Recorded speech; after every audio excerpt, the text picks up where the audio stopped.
Sungguh kami percaya kepadamu. Tidak ada Allah lain yang kami percaya.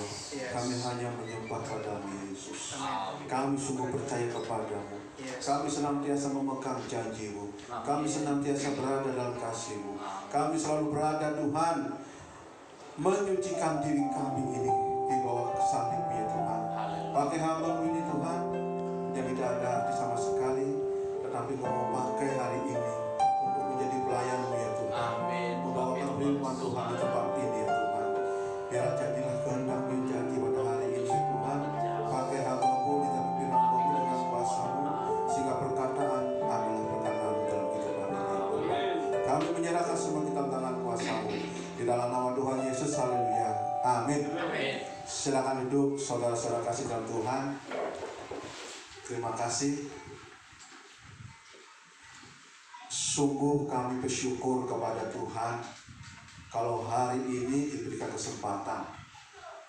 Cukup lelah, pagi udah teriak-teriak, ya kan? Habis itu latihan musik lagi, teriak-teriak lagi. Hari ini saya harus menyampaikan firman Tuhan lagi, ya kan? Suaranya kayaknya udah mau habis ini saudara. Tapi bagaimanapun juga saya sebagai hamba Tuhan yang Tuhan percayakan harus menyampaikan firman Tuhan. Saya melakukan dan mengerjakan apa yang senantiasa Tuhan berikan kepada saya. Dan seperti yang aku tadi katakan, Tuhan yang menyembuhkan, Tuhan yang memberikan kekuatan. Kami percaya biarlah kehendak Tuhan yang jadi. Saudara, tema hari ini yang diberikan untuk kita sharing hari ini adalah sikap hidup orang yang dimerdekakan. Minggu pertama, kedua, ketiga kita sudah mendengar banyak hal, saudara ya. Di mana yang dimerdekakan, bagaimana orang yang dimerdekakan, banyak sekali kita sudah belajar, saudara. Kalau hari ini saya coba untuk merenungkan firman bersama-sama sikap hidup orang yang dimerdekakan. Saudara kasih Tuhan, kalau kita mengatakan orang yang dimerdekakan, berarti bukan sesuatu yang harus kita usahakan. Ya, sudah perhatikan kalimatnya. Orang yang dimerdekakan berarti sebuah anugerah. Kalau kita bicara orang yang dimerdekakan, berarti orang itu tidak melakukan perjuangan. Kalau bangsa Indonesia merdeka, merebut Indonesia supaya merdeka, itu perlu perjuangan, pengorbanan. Banyak orang yang meninggal, pahlawan-pahlawan yang berjuang untuk mengusir penjajah, banyak pengorbanan. Tetapi firman Tuhan hari ini adalah orang yang dimerdekakan. Dan sebuah anugerah yang Tuhan berikan kepada kita, diberikan kemerdekaan kepada kita. Lalu saya bertanya dalam hati saya, orang yang dimerdekakan orang yang bagaimana? Orang yang diterima dimerdekakan itu orang yang bagaimana? Contohnya, seorang budak yang dibeli seorang bangsawan, lalu budak itu bekerja kepada tuannya, lalu pada satu saat tuannya merasa sukacita, gembira, maka budak itu dimerdekakan. Silakan pergi, engkau lepas dari itu. Sebuah anugerah, saudara. Sesuatu yang diberikan kepada tuannya, kepada budak ini untuk bisa menjadi merdeka. Begitu juga dengan kita. Kalau kita bicara orang yang merdeka, berarti kita dapat anugerah yang Tuhan berikan dalam kehidupan kita. Coba kita belajar sama-sama ayatnya, saudara ya. Kita buka di Roma 8. Roma 8 ayat 1 sampai 17. Agak panjang, saudara ya. Saya akan bacakan pelan-pelan bagi saudara Bapak Ibu semua di sini. Dan saya akan bacakan sedikit demi sedikit supaya saudara paham apa itu arti sikap hidup orang yang dimerdekakan. Bagaimana sikap kita ini? orang yang telah dianugerahkan kemerdekaan itu. Maka inilah yang harus kita belajar bersama-sama, saudara. Saya akan bacakan, saudara perhatikan dengan baik-baik. Roma 8 ayat 1 sampai ke 17 berkata demikian. Demikianlah hidup oleh roh. Demikianlah sekarang tidak ada penghukuman bagi mereka yang ada di dalam Kristus Yesus. Roh yang diberikan hidup telah memerdekakan kamu dalam Kristus dari hukum dosa dan hukum maut. Sebab apa yang tidak mungkin dilakukan hukum Taurat karena tak berdaya oleh daging, telah dilakukan oleh Allah dengan jalan mengutus anaknya sendiri dalam daging, yang serupa dengan daging yang dikuasai dosa karena dosa. Ia telah menjatuhkan hukuman atas dosa di dalam daging, supaya tuntunan hukum Taurat digenapi di dalam kita yang tidak hidup menurut daging, tetapi menurut roh. Sebab mereka yang hidup menurut daging memikirkan hal-hal yang dari daging, mereka yang hidup menurut roh memikirkan hal-hal yang dari roh. Karena keinginan daging adalah maut, tetapi keinginan roh adalah hidup dan damai sejahtera. Sebab keinginan daging adalah perseteruan dengan Allah terhadap Allah, karena ia tidak takluk pada hukum Allah. Hal ini memang tidak mungkin baginya. Mereka yang hidup dalam daging tidak mungkin berkenan kepada Allah. Tetapi kamu tidak hidup dalam daging, melainkan hidup dalam roh. Jika memang roh Allah ada jika memang roh Allah diam di dalam kamu, tetapi jika orang tidak memiliki roh Kristus, ia bukan milik Kristus. Tetapi jika Kristus ada di dalam kamu, maka tubuh memang mati karena dosa, tetapi roh adalah kehidupan karena kebenaran.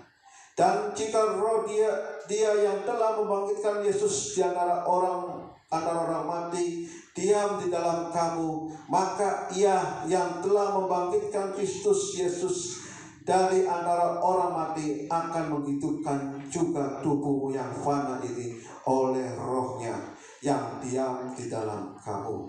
Jadi saudara-saudara, kita adalah orang berhutang, tetapi bukan kepada daging, melainkan hidup menurut daging. Sebab jika kamu hidup menurut daging, kamu akan mati. Tetapi jika oleh roh kamu mematikan perbuatan-perbuatan tubuhmu, kamu akan hidup. Semua orang yang dipimpin oleh roh adalah anak Allah. Sebab kamu tidak memikirkan roh perbudakan yang membuat kamu menjadi takut lagi, tetapi kamu telah menerima roh yang menjadikan kamu anak Allah. Oleh roh kita berseru, ya Bapa, ya Bapa. Roh itu bersaksi bersama-sama dengan roh kita bahwa kita adalah anak-anak Allah. Dan jika kita adalah anak, maka kita juga adalah ahli waris. Maksudnya orang-orang yang berhak menerima janji Allah, yang akan menerimanya bersama-sama dengan Kristus, yaitu jika kita menderita bersama-sama dengan Dia, supaya kita dipermuliakan bersama-sama dengan Dia. Amin. Saudara kasih Tuhan, sekarang kita harus mengerti dalam kehidupan kita. Firman Tuhan kita mau belajar, kita mau perhatikan satu persatu, saudara ya. Yang dimerdekakan. Yang dimerdekakan itu maksudnya apa dalam kehidupan kita? Maka hari ini kita bisa belajar dua hal, saudara. Yang dimerdekakan itu menurut pembacaan firman Tuhan kita adalah dari hukum dosa yang pertama dan dari hukum maut. Dua hal ini yang kita harus perhatikan, saudara. Oh, sikap hidup orang yang dimerdekakan dari apa? Dari hukum dosa dan dari hukum maut. Dua hal, saudara ya. Nah, sekarang pertanyaannya, apa itu hukum dosa? Dan apa itu hukum maut? Saudara, saya percaya semua adalah ahli-ahli dalam hal ini. Saya masih sangat belajar, saudara ya. Jadi mungkin kalau ada perkataan yang salah, mohon dimaafkan ya saudara ya. Saya belajar, saya mau belajar mengerti untuk firman Tuhan. Pertama yang harus kita pelajari adalah hukum dosa itu. Kalau saya belajar lalu saya perhatikan dalam firman Tuhan hari ini yang kita baca, maka hukum dosa itu sama dengan hukum Taurat. Hukum dosa itu sama dengan hukum Taurat. Kalau manusia hidup dalam hukum Taurat, maka kita adalah dalam dosa itu. Ya, firman Tuhan. Berarti keadaan atau peraturan terhadap Allah. Dari keadaan kita ini ada peraturan-peraturan Allah yang dibuat karena tidak ada takut kepada hukum Allah. Saudara, kita akan baca ayat ke-7, saudara, yang jelas kita akan bersama-sama di ayat ke-7 kita akan baca, saudara ya. Ayat yang ke-7 dikatakan, sebab keinginan daging adalah perseteruan terhadap Allah, karena ia tidak takut kepada hukum Allah. Hal ini memang tidak mungkin baginya. Saudara, kalau saya baca dan saya pelajari hukum dosa adalah dasarnya adalah hukum Taurat. Tidak ada seorang pun yang sanggup dari zamannya Musa yang Tuhan perintahkan itu hukum Taurat dari Musa, dibikin begini sampai zamannya Tuhan Yesus. Tidak ada seorang pun yang mampu menyelesaikan seluruh hukum Taurat itu kecuali Yesus itu sendiri. Maka saya katakan sekali lagi, kalau kita masih berseteru dengan Tuhan, berarti kita masih ada dalam hukum Taurat itu. Paham saudara ya? Hukum Taurat itu selalu ada dalam kehidupan kita. Kenapa? Kita masih hidup dalam kedagingan kita. Saya berani jamin 100% saudara, dari 1 jam saudara tidak melakukan namanya dosa, saya berani bayar mahal. 1 jam aja saudara. Siapa yang berani? Pak Simon? Tidur 1 jam. Itu dosa juga. Firman Tuhan katakan apa? Jangan Anda menjadi seorang yang malas. Tidur lagi dosa. Tidak bisa saudara. 1 jam aja kita tidak berbuat dosa itu tidak mungkin. Baru keluar dari pintu rumah, lihat apa si Julio nakal sedikit atau abang, bapaknya langsung marah kesel. Oh, itu udah dosa. Saya khotbah sejam, kalau berdiri itu sih capek ya. Pengennya duduk, dosa itu udah. Saya udah capek, benar-benar capek, tapi saya berusaha untuk menyenangkan Tuhan. Saudara kasih Tuhan, tidak ada seorang pun di dunia ini yang sanggup yang sama seperti Tuhan Yesus. Itu tidak ada. Sekalipun orang itu punya titelnya itu banyak sekalipun tidak akan bisa seperti itu. Semua pasti. Kenapa? Kita ada di kehidupan ini. Saudara kasih Tuhan, itu hukum dosa. Kita baca di 1 Yohanes 3 ayat 4. 1 Yohanes 3 ayat 4. Untuk memperjelas kalimat ini saudara ya. Saya masih belajar, saudara juga agak deg-degan ini saudara. Agak susah sebenarnya ini. Setiap orang yang berbuat dosa melanggar juga hukum Allah, sebab dosa ialah pelanggaran hukum Allah. Orang yang mendengar firman Tuhan muak juga itu berdosa sebenarnya. Kenapa nggak perhatiin firman Tuhan? Wah, ya, tidak seperti itu. Saudara kasih Tuhan, dipertegas hari ini, dipertegas kalau Kalau kita mau tahu bahwa setiap orang yang berbuat dosa melanggar juga hukum Allah. Setiap orang. Jadi tidak ada satu orang pun yang kalau kita bicara diselamatkan itu nggak ada. Benar nggak? Nggak ada. Kalau orang coba, saya pernah dulu waktu kecil ada orang menggambarkan ini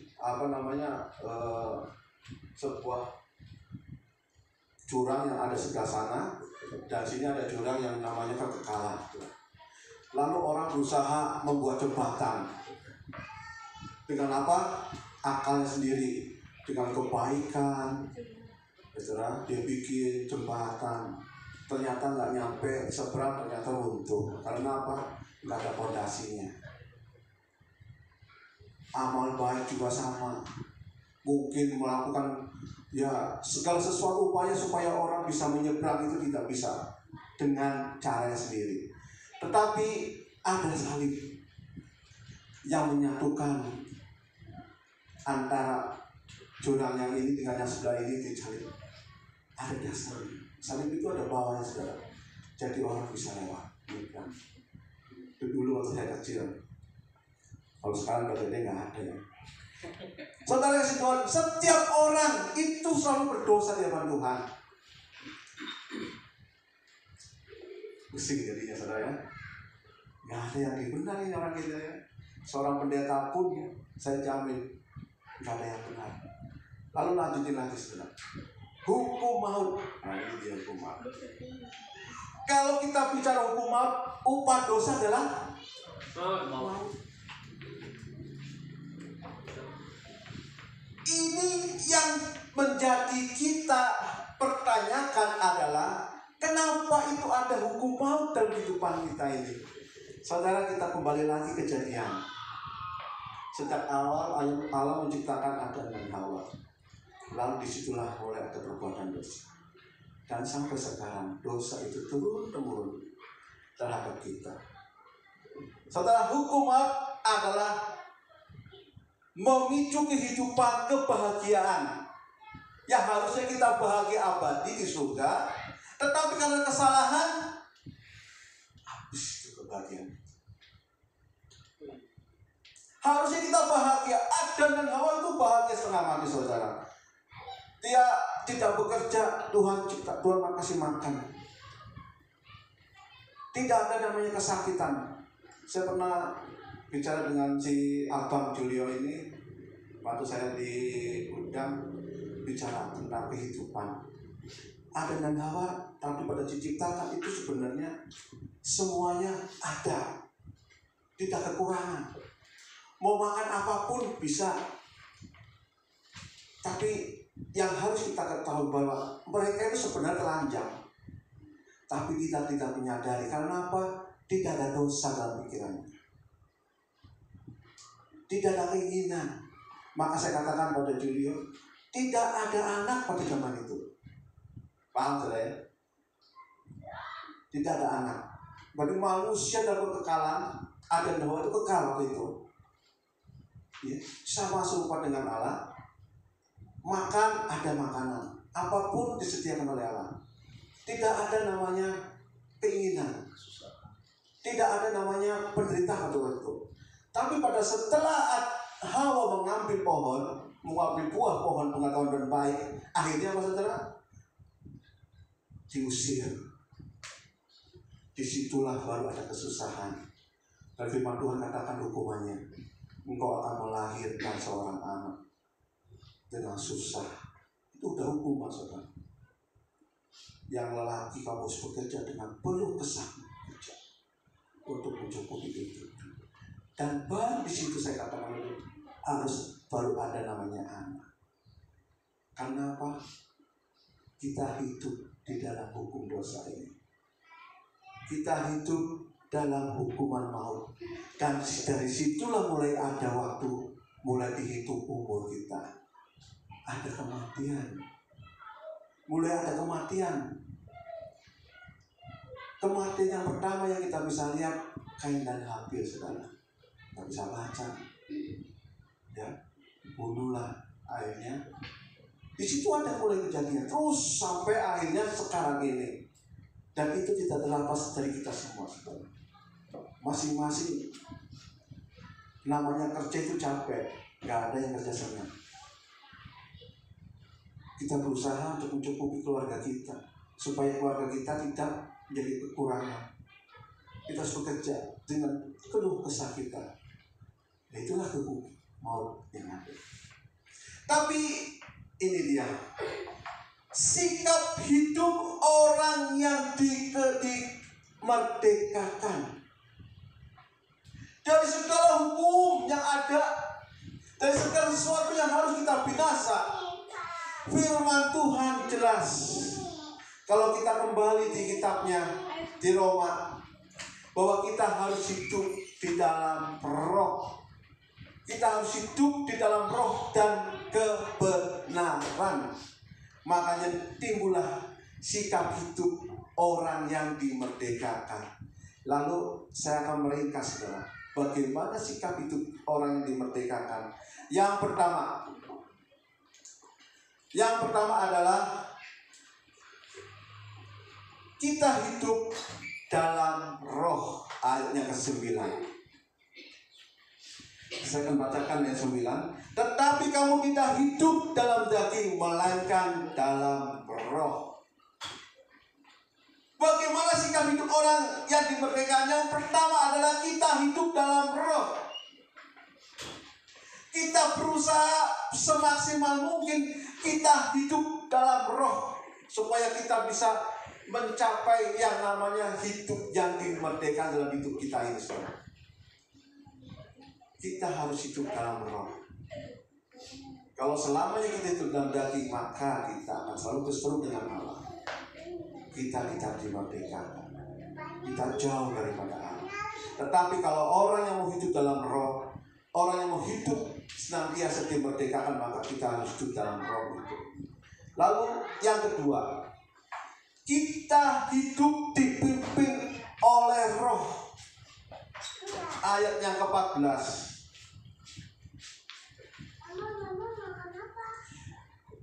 Semua orang yang dipimpin oleh roh Allah adalah anak Allah. Jadi saudara, kalau kita ingin mempunyai masa depan yang senantiasa Allah berikan itu kepada kita, yang dimana bagaimana sikap hidup kita ini, maka hidup kita harus dipimpin oleh Roh Kudus itu, supaya kita bisa menjadi anak-anaknya Allah. Luar biasa Allah itu. Allah menjadikan kita, Allah memberikan kita janji bahwa engkau akan dimerdekakan dari segala sesuatunya dengan sikap hidup kita ini. Yang pertama, kita harus hidup dalam roh.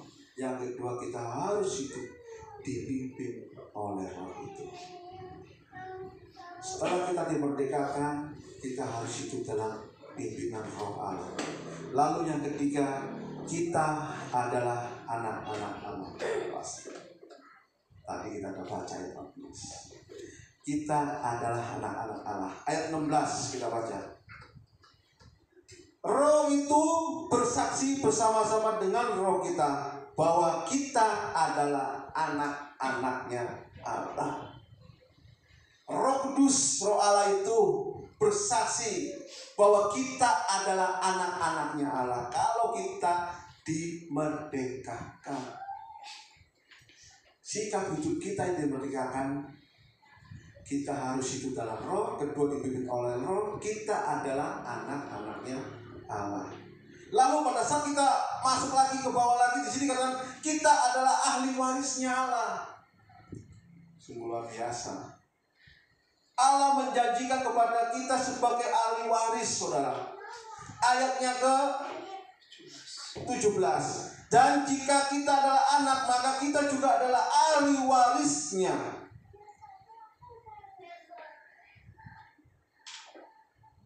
Apa kita masih mau hidup dalam daging? Oh, saya tidak mau, saudara. Saya mau berusaha. Roh itu lemah, daging itu lemah, firman Tuhan. tapi roh itu memberikan kita kekuatan setiap hari. Amin. Memperbaharui kita setiap hari. Saya tidak menjamin saudara hidup lalu bisa berhasil terus. Saya tidak bisa menjamin saudara hidup selalu benar, tidak bisa menjamin. Saya pun secara pribadi pasti ada kesalahan, karena kita masih hidup dalam daging ini.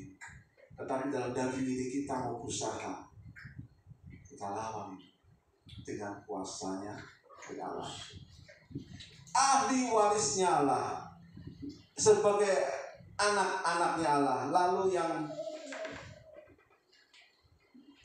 kelima, walaupun kita menderita, kita juga dimuliakan bersama-sama dengan Dia. Ayat 17 dan 6.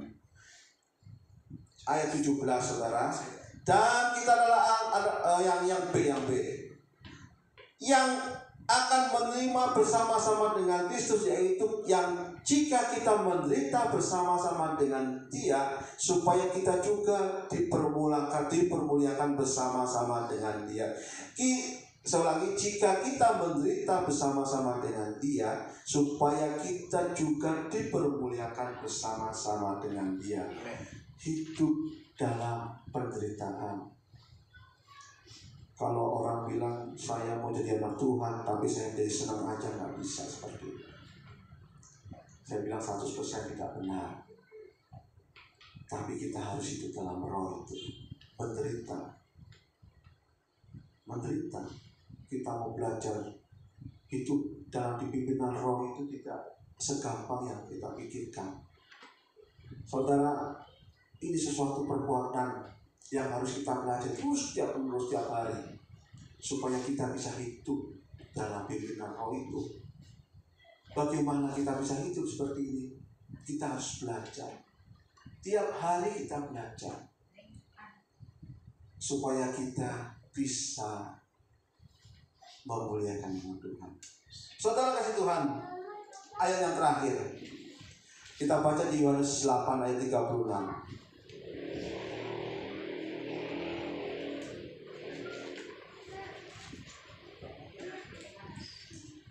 Yohanes 8 ayat ke-36 dikatakan demikian. Kalau enggak kita baca dari ayat 30 aja saudara ya. Kita sama baca 30, di sini ada kebenaran. Kebenaran yang memerdekakan. Yohanes 8 ayat 30 sampai 36 dikatakan demikian. Setelah Yesus mengatakan semuanya itu, banyak orang percaya kepadanya. Maka katanya kepada orang-orang Yahudi yang percaya kepadanya, jikalau kamu tetap dalam firman-Ku, kamu benar-benar adalah murid-Ku, dan kamu akan mengetahui kebenaran, dan kebenaran itu akan memerdekakan kamu. Jawab mereka, kami adalah keturunan Abraham dan tidak pernah menjadi hamba siapapun. Bagaimana engkau dapat berkata kamu akan memerdeka? Kata Yesus kepada mereka, aku berkata kepadamu, sesungguhnya setiap orang yang berbuat dosa adalah hamba dosa. Dan hamba itu tidak akan tinggal dalam rumah, tetapi anak tetap tinggal dalam rumah. Jika apabila anak itu memerdekakan kamu, kamu pun benar-benar merdeka. Amin. Saudara kasih Tuhan,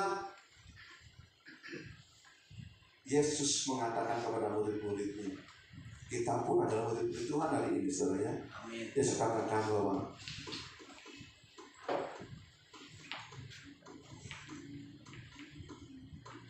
jikalau kamu tetap dalam firman-Ku, kamu adalah benar-benar adalah murid-Ku, dan kamu akan mengenal kebenaran, dan kebenaran itu akan memerdekakan kamu. Kita semua di sini belajar firman Tuhan, supaya kita bisa menjadi orang-orang yang merdeka. Amin. Sikap itu kita harus rubah sekarang, menyukakan firman Tuhan. Bagaimana kita mau jadi orang yang merdeka kalau kita tidak membaca firman Tuhan? Bagaimana kalau kita menjadi orang yang merdeka tapi kita tidak menyukai firman Tuhan? Menyukakan apa? Ikan. Salah saudara. Tahun hari ikan terus dipikir itu salah. Saben hari dipikirnya, yang lain-lainnya segala sesuatu itu salah juga. Tapi kita mau belajar memahami firman Tuhan dari hari-hari. Kayak si Kak Abang Julio kalau datang ke rumah, kalau saya lagi datang, sering kita sharing firman Tuhan. Ya kan? Ikan apa? Enggak ikan cupang lain kalau firman Tuhan kita bicara. Saya bilang Julio, nanti tinggali bapaknya nih ya. Ya kan? Pengganti bapaknya ini. Pewaris tahta. Amin. Demikianlah firman Tuhan hari ini, saudara. Kita sama-sama mau belajar sikap hidup orang yang berpegang bagaimana. Inilah yang harus kita ketahui. Bagaimana sikapnya, kita hidup dalam roh, kita dipimpin oleh roh, kita adalah anak-anak Allah, kita adalah ahli warisnya. Lalu sikapnya apa lagi? Kita turut menderita di dalam Tuhan Yesus Kristus. Maka kita akan selalu dikatakan sebagai ahli waris Allah yang Tuhan berikan kepada kita. Amin, saudara. Mari kita bangkit berdiri semuanya, kita akan berdoa. Kita nyanyikan sebuah lagu.